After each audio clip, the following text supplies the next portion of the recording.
One of the big things that we're focusing on in 2023 is really just educating investors. You come to these events and sometimes you get presentations that just give you a little bit of information, but you really want to know, how do you get invested? Rather than spending tens of thousands of dollars on a private coaching program. I started with KeySpire, which is back in the day, Wealth Time Life Academy. And I think to sign up today, it's like $30,000. We want to give you a little bit of information that you don't have to spend that much money on. So today, we're going to go into a multifamily deal lab. Essentially, we're going to dissect a multifamily deal that we recently did. This is actually crazy. The deal just closed this afternoon. So we got the email from the lawyer today. Funds are here. Everything will be released. So successful deal. Pretty excited about it. So introduction. So we're going to go over the deal. We're going to talk a little bit about the history of condo conversions and deconversions. We're going to talk a little bit about this deal layout. We're going to talk about an assignment, what that means. We'll talk about the building, the opportunity. We're going to dive into the financials a little bit. We're going to talk about a little bit of the market analysis, benefits of the purchase. We're going to do a conclusion, and then we're going to leave it open to questions. If you guys have any questions, leave it to the end, and then we can jump into it. All right. So this is the building. Anytime that you see a fence around a building or a property, ask yourself, what's going on? What's going on with that property?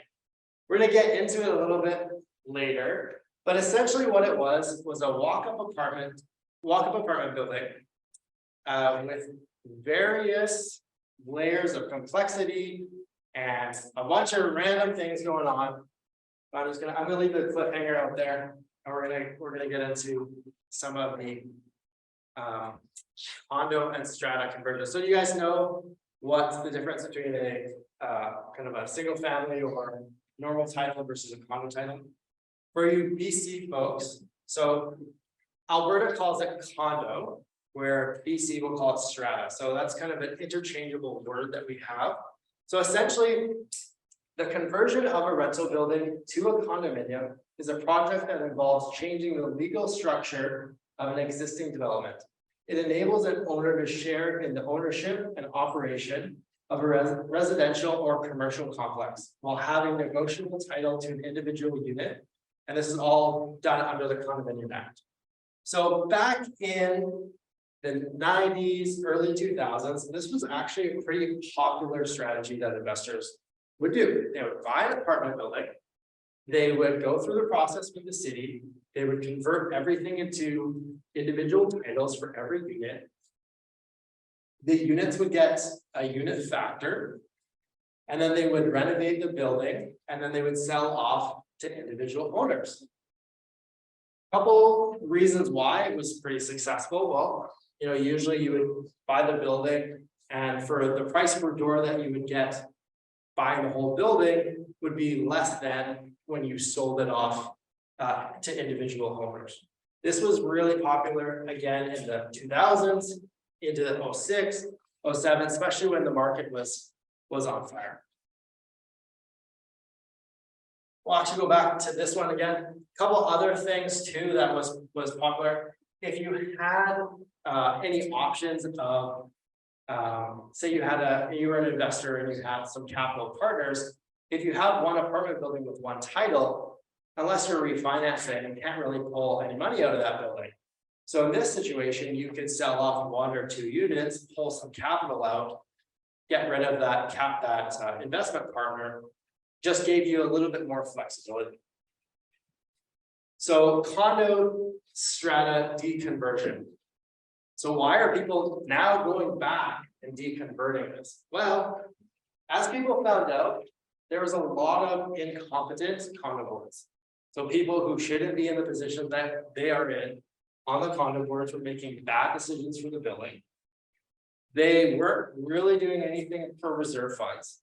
So, when you have what we call capital expenditures, so items like a roof, a boiler, windows, anything on the exterior of a building, that should be covered by the condo board. Anything paint to paint within the units would be for the individual owners. If they weren't managing the building properly, they're not going to do any of the capital expenditures. Or management. If you have a building, you typically have a property management company, but in a condo strata conversion, people didn't really have any sort of specific management company. Each owner would take their own unit, do what they wanted to do with it. Maybe they have a little bit of an on-site, but that's about it. Inadequate condo bylaws. So again, nothing really that they had to set rules, set forth for a lot of the individuals and for the rest of the condo. And ranging owner and tenant demographics. So this one's crazy, and I've seen it firsthand where we went to a building and there would be, your typical owners who bought the property because they wanted to live in it. They wanted to be in the building. And then you had investors who buy maybe 1 or 2 units, but they didn't care who rented it. And so you had people who really cared for the property, and then you had people who were just renting it to whoever. So you had this, demographic of different types of individuals in a building, and it just really dropped the value in a lot of these properties. We even had one situation where people would post their unit on Kijiji, and if someone sent a deposit, they'd mail them the keys without doing any sort of tenant profile. So some of the buildings were crazy. Okay, so this deal. So it's a walk-up apartment building, 15 titled units, but 16 rented. So that's important because, as you asked Keaton in the back, any type of, obviously, if you're bringing in income, it's going to show up on your gross revenue, it's going to show up on your net operating income. But if it's not a legal unit, any sort of lender is not going to lend on it. So anytime you're reviewing a pro forma, what would happen would be people would take a storage room, they convert it, put it into a suite, and basically make a studio out of it, get $750, $800 extra a month. And then now the building is increasing more. But if it wasn't legal, then they wouldn't, the lenders aren't going to actually use those numbers. So you really have to check anytime you're looking at a pro forma to make sure it's actually legal units and not just rentable units. So this one had 16 rentable units, but 15 titles. One clear way to check, if you go into an electrical room, count how many electrical panels there are and or meters. And usually there's 1 for every titled unit or 1 for every legal unit, plus 1 for the house. So in this, there was 16. If we saw that the 16th was actually a legal unit, we'd probably see 17 electrical meters in there. This was a condo conversion. So there was 13 individual owners. There was 1 assigner, and then multiple insurance claims. So remember the fence? We'll talk about the insurance fence. Okay, the deal. So seller was asking $67,000 a unit, so just over $1 million. But here's the fun part. The seller, the vendor, wanted unconditional offers only. So typically in a multi-family deal, you have financing, you have a due diligence clause, sometimes people add other conditions in there. So only unconditional offers. Quick close. So I think we found out about this deal about Christmas time, maybe a little bit before. And closing was in less than 45 days. And they wanted a non-refundable deposit. I think it was $100,000 deposit. So how many of those, when you just see that, raise your hand if you do the deal. Okay, we got 1 brave soul, maybe 1.5. I don't know. That was a little. It was scary. Okay, so yeah, that's. I mean, those are a lot of moving parts, right? So let's dive into it. First, we'll explain what a wholesaler and assignment is. So essentially, a wholesaler is, we'll read the definition of real estate. Wholesalers are middle people who bring together owners and investors who want to find a below market real estate deal. And they make a fee from selling the paper rights to the new owner. So essentially, you have, if anyone's taken the Barry Maguire course, talks a lot about deals, talks a lot about finding these types of properties, and essentially goes through the method of it. But essentially what it is, you have a piece of paper, conditional offer. It says, I'm going to buy this property for $100. And say market value is 150, and you're gonna sell it to an investor for 125. So you sold them that paper, they're gonna give you 25,000, market value is 150. The assigner pays out the original owner the 100, everybody's happy. That's the situation. Okay, where is this building? So this building was in the community of Westwood. So if you see here, we got Nate. So for our folks in BC, Nate is our technical college, so very similar to your BCIT, but in Alberta. So it surrounds the area, and it's actually close to Plaza Bowling. So if you guys are up for a nice place to do a birthday party or shoot some pins, it's actually pretty good. Good spot. So it's right in that area. Tenant demographic, you have a wide range, but because of your proximity to Nate, you're very close, walking distance. There's a good opportunity for you to convert a lot of these into units that students would rent. Okay, who wants to know the story of the building? I know, I like that. Was like, well, I just can't build it. That's okay. Okay, so things that we see.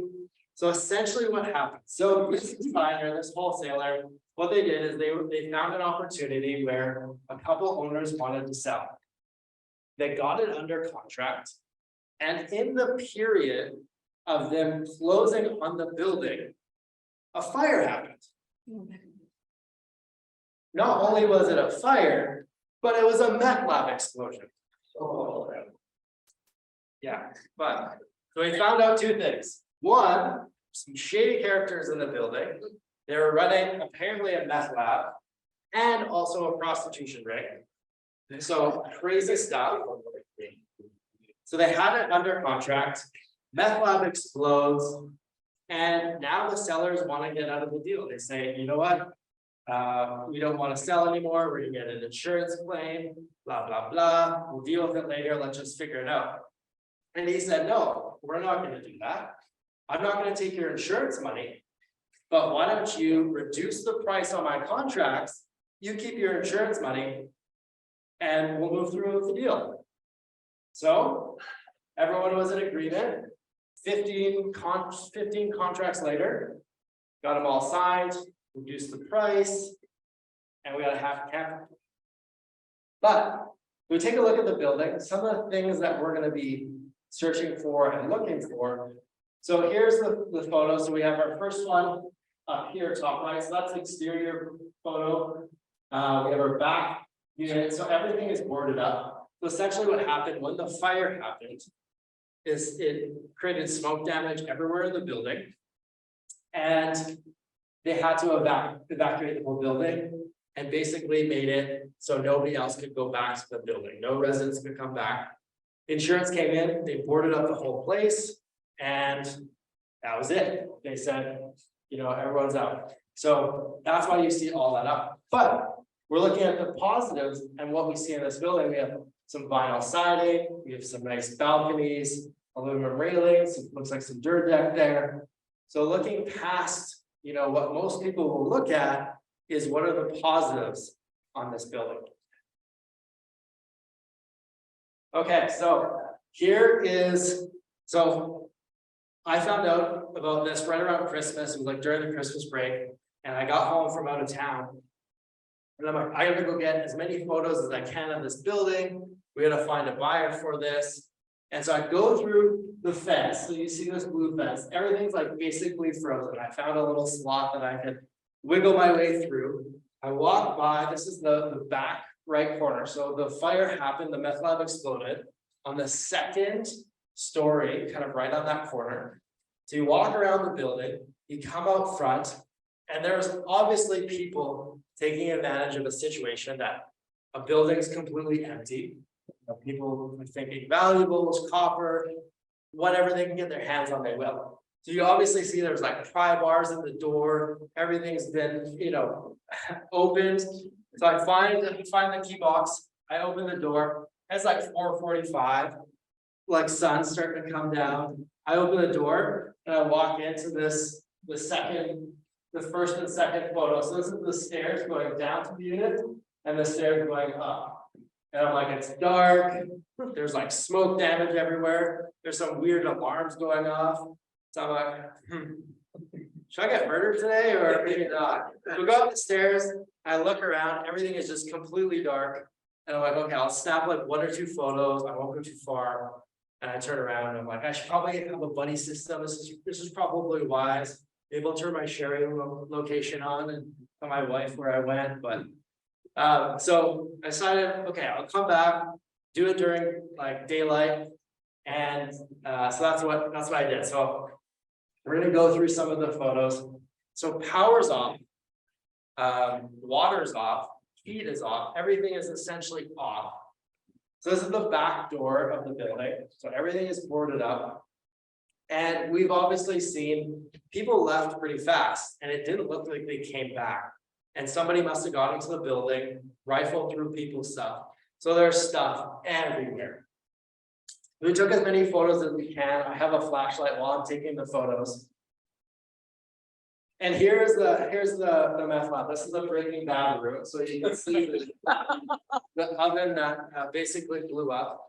But seeing past just the fire and the damage, when you look at the joists in the top area and you look at the 2x4, like right in the center of the screen on the left-hand side, everything's in pretty good condition. So the insurance company came in and they remediated basically the meth part and they left it like this.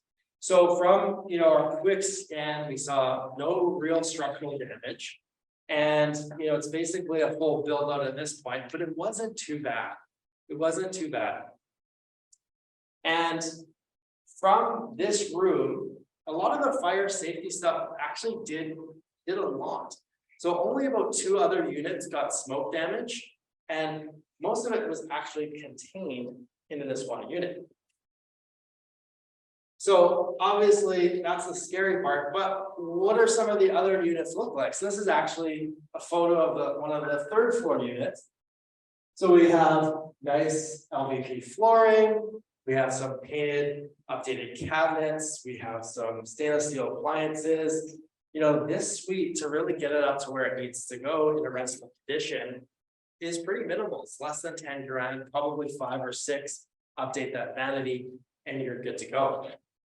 So majority of the building was actually like this. The basement was a little bit worse condition. And what we found out was apparently some sketch bag was bullying his way into the building to operate and maintain the 2nd and 3rd floor, and the basement was normal people, homeowners in that conversion. So they were able to take kind of control of the 2nd and 3rd floor where normal people were living. And so some of the units were actually really well taken care of, and it was quite unfortunate for those individuals. Let's go through the financials. Okay, so purchase price, we showed 67. We were able to negotiate it down 2,000 a unit.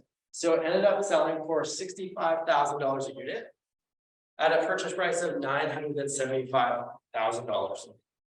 We went through some of the rental costs, and like I showed in the photos, we have a pretty big range of units. So obviously for the meth lab explosion room, that's going to be more than 30K. But the other one is going to be, again, 5 or 6. So when we take a look, we did a conservative approach to saying it's probably about $30,000 a unit. And at times 15, you got 450,000. The total cost on this is about 1.425 million. And we took a look at the after repair value of about 120,000 a unit. So again, pretty conservative on our numbers, and we'll dive into that a little bit further. So we have 1.8 for after repair value with a potential lift of 375 grand. So not bad. So would you guys take the deal now? Does it look a little bit better? Show of hands. Okay, wow. Look at that room convert, okay? You just need a sales guy up here and you're good. Okay, so talking about the deal deep dive and the deal getting into the nitty-gritty of it. The comparable approach. Very similar to single family. You have a subject property, you have a bunch of residential listings. You're essentially comparing your subject property to the other properties. You're going to look at finishing. You're going to look at suite mix. You're going to look at our CapEx. So is the boiler done? Is the roof done? Are the windows done? Very similar to, if your furnace done? Do you have granite countertops, stainless steel appliances? Do you have that nice atrium when you walk in? All those things are what we look at, but on the commercial side, we look at it in a little bit of a different way. So this was actually the building that sold back in about 07, 08. So they sold for 1.8 million. And this is the funny thing, is that 15 units, 16 rentable, and then they have 17 here. So I kind of scratched my head. I'm like, I don't know where they came up with that 17, but I don't know. Maybe they have a closet or some secret room we didn't know about. So that was one good comparable that we could use, knowing what the past value of the building was. This one was, again, in the same community. This one sold for 1.7925, so just under 125 a door, 15-unit building. This one is currently on market. It's very similar location, 21 unit. They're asking 135 a door, and there wasn't much renovations done to this unit or to this building. And then we have this one.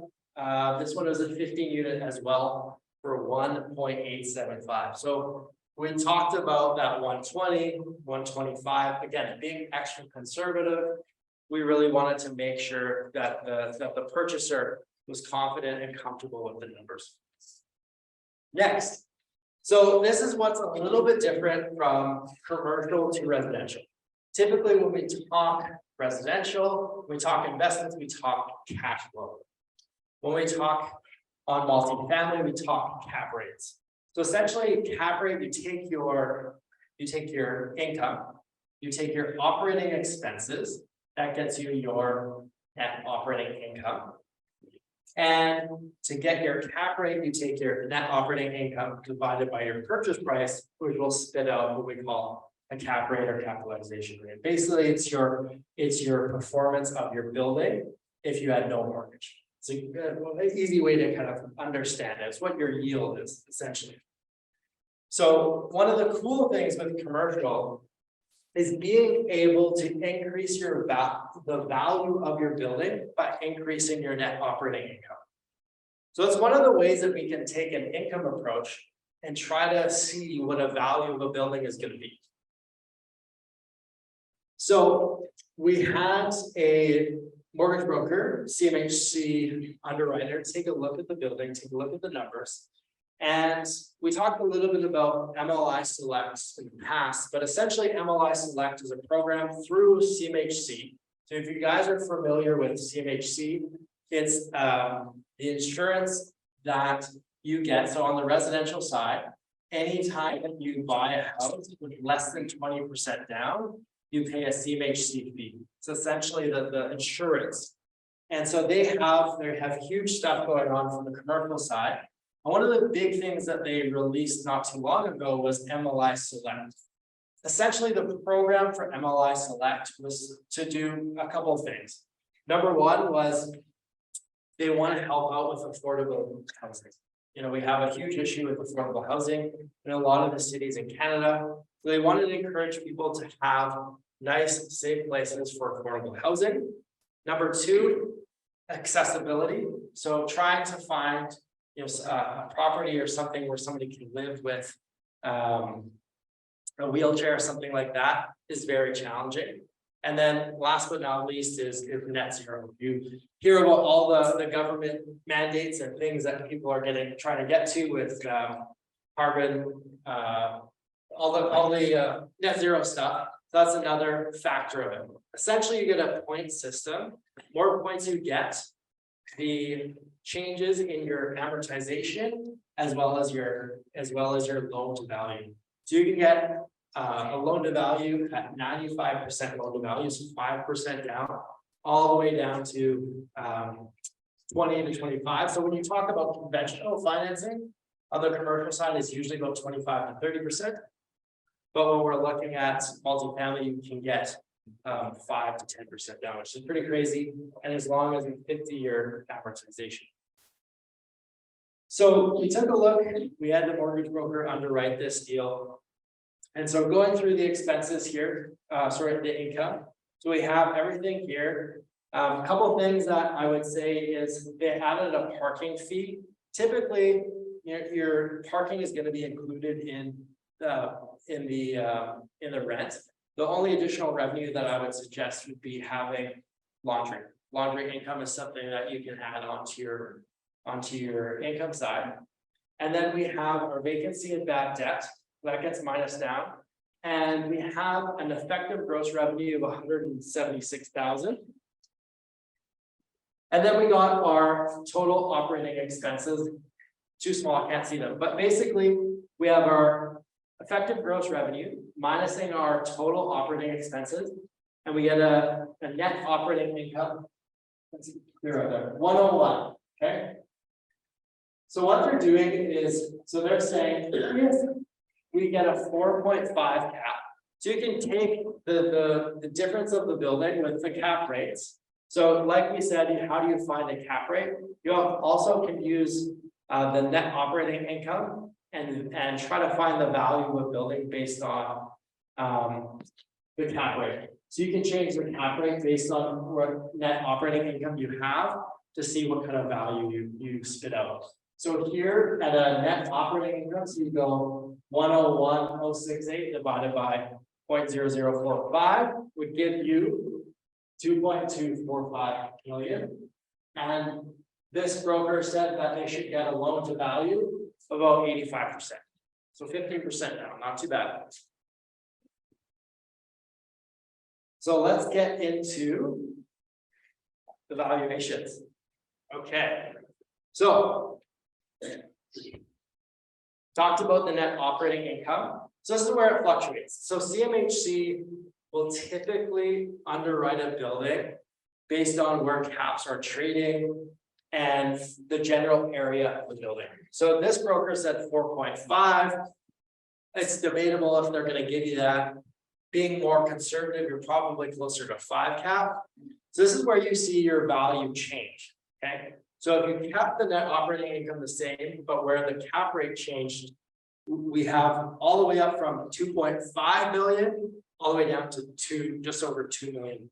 Okay. So how does that change the potential profit? Well, our cost was 1.4 or 1.425 million. And our first conservative after repair value was 375. That was on the 120,000 a unit. But if we looked at what the broker said our potential net operating income would be, if we looked at this building and it was giving us a 4 cap at that net operating income, our profit would be 1.1 million. So who would take the deal at that? Okay, yeah, everyone else. Okay, you guys are getting tired. I know snacks are coming. We're getting there. Okay. But we overlooked one thing. Any guesses? It's related to the condo corporation. Any guesses? Titles? Okay. Anything else? Spit it out. Insurance. STRATA. Okay, anything else? Okay.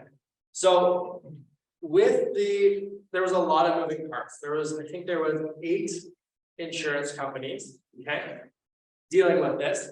There was 13 owners, and so there was a ton of moving parts, and the communication was terrible between each party.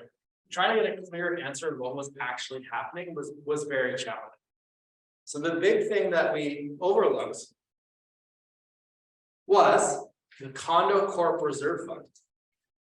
So there was, when this deal closed, we found out that there was $273,000 in that reserve fund that gets automatically given to the buyer as soon as that paperwork is up. Who would take the deal now? You basically take the deal, and then they give you, just over $250,000 to take that deal. So that was crazy. That was something that nobody expected because they weren't communicating with us. There's really no way to find out that was it. So that was, definitely exciting for the buyer. So conclusion, 13 owners got paid from the purchase contracts and insurance. So they kind of double dipped. You had the insurance money, they got the money from the purchase contracts. The wholesaler found an incredible opportunity and made a huge assignment fee. The purchaser bought an undervalued asset with a massive opportunity with a reserve fund cherry on top. And we helped facilitate this deal, creating a happy buyer and a happy seller.